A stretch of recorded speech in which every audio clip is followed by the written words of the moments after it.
Hi, it's Fazana again.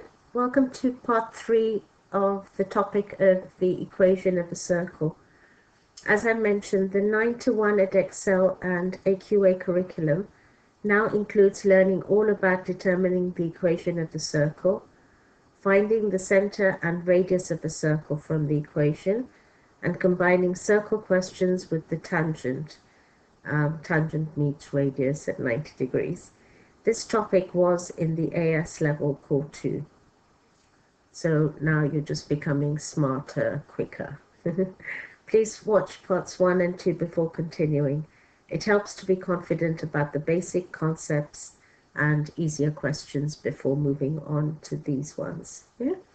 So let's look at these ones. Okay? AB is a tangent at B to the circle. So if it's a tangent, you know that's a 90-degree angle. Yeah? And equation that. And you can tell the center would be change the sign, so that's 2 and 2. Yeah? Okay. Equals 25, so we know that's radius squared. So the radius is actually 5. Yeah? And they've marked that there. Okay? Point A has coordinates 10, 8. Find the area of the triangle. So we know we're going to do half base times height. Yeah? So again, always prepare. It just makes you one step ahead. Yeah? So half base times height. Well, we need that length and that length. So we've got the 5. So we go half times 5. And then we'll calculate that one. And then stick it in. Yeah, all right. Okay, now we can't find that length straight away because we don't have that coordinate. Yeah, but we can find the length of AC. So let's find the length of AC because we have 2 coordinates there. Yeah. So again, can you see we can use Pythagoras? Yeah. How much is it moved from between 2 and 10? So that's 8. And between 2 and 8 is 6. Yeah. Now you should be able to recognize this Pythagorean triple. Yeah. So that will be 10. But if you can't, then you know it's just Pythagoras. So then you're going 6 squared plus 8 squared. And you get 10. Okay. Remember, all multiples of 3, 4, 5 will be Pythagorean triples. So here we've doubled it, 6, 8, 10. Yeah. The other one that's quite popular is tripling it. So you've got 9, 12, 15. And of course the other one is 5, 12, 13. Okay. So these are just Pythagorean triples. And it helps to know them off by heart. Okay. Yeah. Okay. So that's 10. So now using Pythagoras, we can find AB. So we've got length AB, and because that's the hypotenuse, we're actually going 10 squared minus 5 squared, and we'll get 8.66. Okay, so that is 8.66. I always put my answer on the diagram, because then if I've done something wrong, it'll just jump out at me. So, you know, by mistake, if I added those and I'd get something more than 10, and then I can see it's not right because that has to be the longest side. Yeah. Okay. And then we just go stick it in there. And you get 21.65. Okay. Centimeters squared, or units squared, or whatever. All right. Yeah. Cool. Very good. Oh, just to sort of let you know, if this was a non-calculator question, yeah, let's just practice a bit more because we're not in an exam. Yeah. So if non-calculator, that you should have known, or you should be able to calculate. And then here we'd have gone length AB equals 100, which is 10 squared, minus 25, which is 5 squared, and we'd have got 75. Yeah. And then, of course, you have to simplify the surd. So then you'd have had 20 surd 25 surd 3, and that would have been 5 surd 3. Yeah. So then your area would have been half times 5, that one there, times 5 surd 3. 5 times 5 is 25, and half of it is 12 and a half. So you'd have had 12.5 surd 3. Okay, so remember they can give this to you in a calculator or a non-calculator paper. Yeah, all right. And surds are becoming really, really popular. So make sure you know how to maneuver it. Yeah. If they asked you to find the exact area, then of course you have to use the surds, because that you're just rounding it to 2 decimal places. Okay, all right, good. Okay, the points 8, 4 and 2, 2 are the ends of a diameter of the circle. So again, we're so confident we know that the midpoint will actually be the center. Yeah. Find the equation of C. So to find the equation, we know we need to find the center and we need to find the radius. Okay, so let's find the center. So the center is the midpoint, and the midpoint, we know what we do is we add and share the numbers. So we're going, the x coordinates is 2 plus 8 divided by 2, and y will be 2 plus 4 divided by 2. That comes to 10 divided by 2, so that will be 5, and then 6 divided by 2 is 3. So that's your center. Okay? When you need to find the radius, so that's 5, 3. When you need to find the radius, you know it's Pythago. Okay? And the change in x, so that length is 3, and that is 1. And that's, of course, your hypotenuse and your right angle. Yeah? So the radius, and again, we don't need to find the radius at that stage. We're okay finding r squared, because that is in the equation of the circle. So your r squared equals 3 squared plus 1 squared, which is 9 plus 1, which is 10. Okay, so the equation of your circle is you change the sign, so you've got x minus 5 squared plus y minus 3 squared equals the radius squared, which is 10. So that's the equation of the circle. Okay? Find the equation of the tangent to C. Okay, so we'd be doing at the point 8, 4. So here's my attempt at a straight line. So that's your tangent. Okay, now you know radius meets tangent at 90 degrees. So all we have to do is find the radius of the gradient of the radius, and then the reciprocal, and change the sign, and that will give you the gradient of the tangent. Yeah. And then once we've got the gradient, then we'll substitute that in there. Okay, so what you first start doing is you say the gradient, which is denoted by m. The gradient of the radius is change in y divided by your change in x, so that's a third. So your gradient of your tangent is turn it upside down and change the sign, so minus 3. So you know the first part of the equation of the tangent is y equals minus 3x. Now, because that point lies on the equation and it has to satisfy the equation, we go and substitute. So instead of y, we put the y coordinate, which is 4, equals minus 3 times 8. 3 times 8 is 24. So what do you do to minus 24 to get 4? So you have to add 28. So the equation of the tangent is that.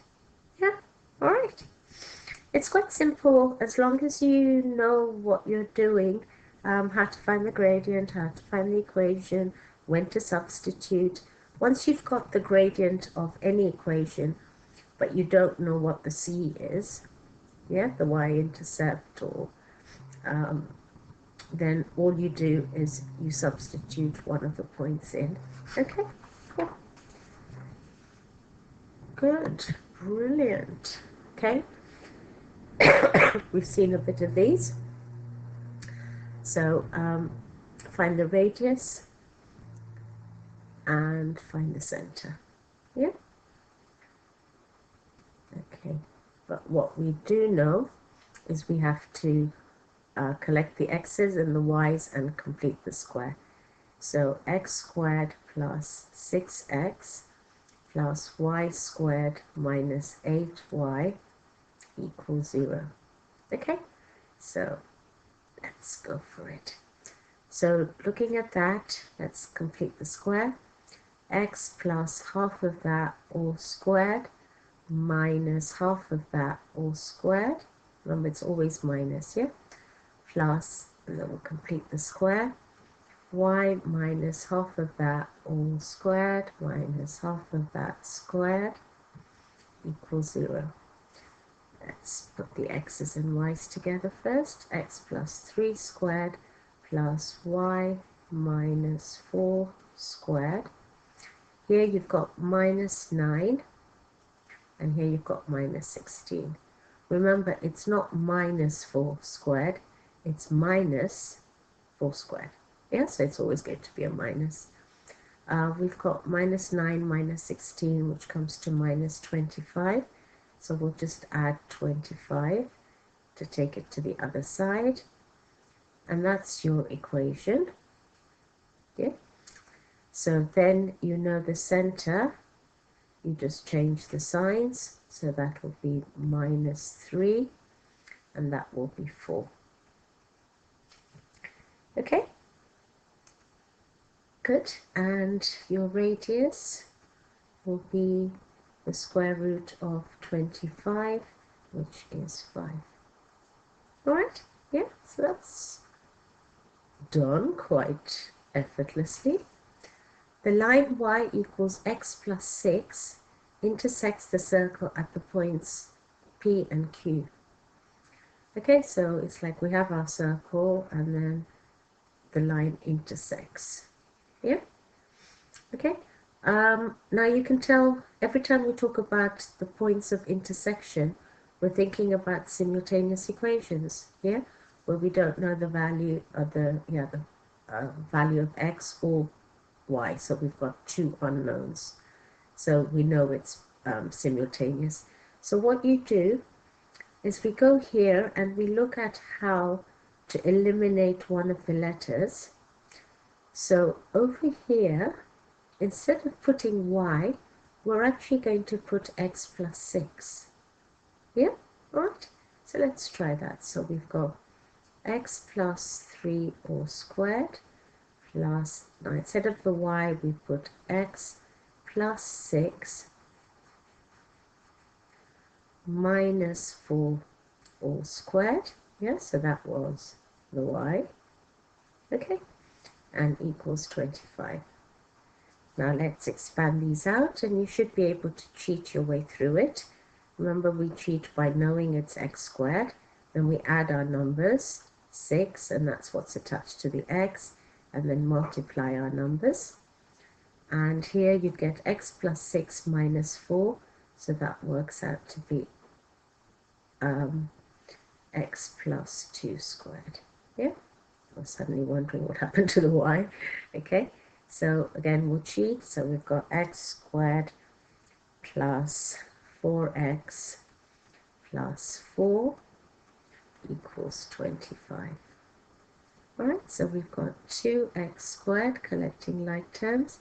Then we've got plus 10x. And 9 plus 4 is 13. And we've got 25. Now we know when it's a quadratic equation, so we have to make one side 0. So we'll minus 25. So we get 2x squared plus 10x. 13 minus 25 is minus 12. And before I try doing the AC method, I can see that they can all go into 2. So we just have a lovely factorizing x squared and solving x squared. Minus 5x minus 6 equals 0. Okay, and here, so as long as that equals 0, the whole expression will be 0. So we think of two numbers that add to give minus 5 and multiply to give 6. Now be really careful. I've seen so many students make this mistake. You think of two numbers that add to give minus 5 and multiply to give minus 6. And everybody thinks of 2 and 3, yeah, because it's just so whatever. So always look at that sign first, because if two numbers multiply to give a negative, that means one's a positive and one's a negative. So you're actually looking for factors of 6 that have a difference of 5. So then you're doing minus 6 and 1. And remember, the sign of the bigger number always rules. Okay? Yeah? And then once you've got the numbers, you go x plus 1, x minus 6 equals 0. So then you've got x equals minus 1 or x equals 6. Okay? And because it's simultaneous, remember to find your y. So we just go in there again. Y equals x plus 6. So minus 1 plus 6 equals 5. Pencil's giving up on me. Or if x equals 6, then y equals 1. Oh, sorry, 6 plus 6.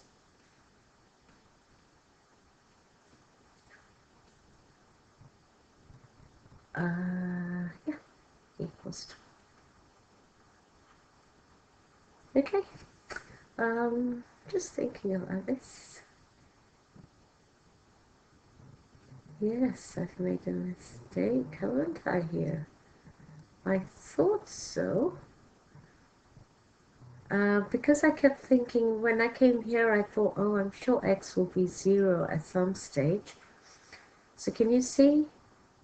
Learn from my mistake. I got that bit wrong there. Yeah? So it was actually x plus 6 and x minus 1. Yeah? So x is 1, or x is minus 6. Okay? Yeah? So let's just ignore that. So x equals 1 or x equals minus 6. Suddenly I don't feel like a tutor, I feel like a study partner. Okay, so if x is 1, y equals 1 plus 6, which is 7. Yeah, so you have the coordinate 1, 7. And when x is minus 6, y equals minus 6 plus 6, which is 0. So you've got the coordinate minus 6, 0. Okay, yeah. We have to find the length PQ. So let's call that P, and let's call that Q. Yeah. And we know the length would be, we're using Pythagoras, so we're just doing the square root of the change in the x's and the change in y. So from minus 1 to minus 6, so it's 1 to minus 6, you get minus 7, so that will still be the same as 7 squared, plus, and then 7 and 0, there's a difference of 7. So then we've got the square root of 49 plus 49 is 98. And that can be simplified into surd 49, surd 2. It's a bit of a delay in my pencil, so that will be 7. So we get 7 surd 2. Okay, all right. Yeah, sorry about that. As I said, just be really careful. And the more you do these sort of questions, the more it will just, if you're doing something wrong, it's a practice. But just looking at this equation, there was no way that I thought it would be 6 and 12. Yeah, just looking at it, somehow or another, you just get this feeling. Yeah, but every step, you can tell. The minute you make one silly mistake, it just flops. Yeah, but having said that, it's not so bad. At the end of the day, you just get a mark as you go along. Yeah, so maximize your marks. I mean, it's ideal to get 4 marks, but just the fact that you know how to do it will earn you that mark. Yeah, all right. But it's just so nice when it's works out just perfectly. Yeah. Okay. Again, you finish all the questions. Just tend to test them. Yeah. So you'd go in. We've found this P17. So let's just test it in there. Yeah. So you've got 1 squared is 1 plus y squared is 7 squared is 49 plus 6 times 1 is 6 minus 8 times 7 is 56.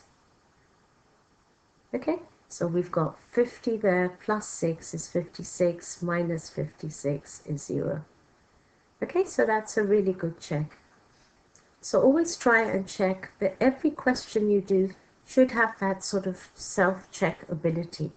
And then when you've checked it and everything worked out perfectly, then you just feel so smart. Yeah, it's so lovely when you can see that you're guaranteed those 6 marks or 5 marks or 7 marks or 8 marks. Yeah, it just feels really good. Okay, that's all for now. I hope the topic appears easier and more enjoyable. Let's make waves, let's make the grades, let's make the results day 1 to celebrate. There I go again with rhythm in my soul. All right, work hard, practice lots and lots and lots, and remember, you're in control. See you in my next video. Until then, take care. Bye.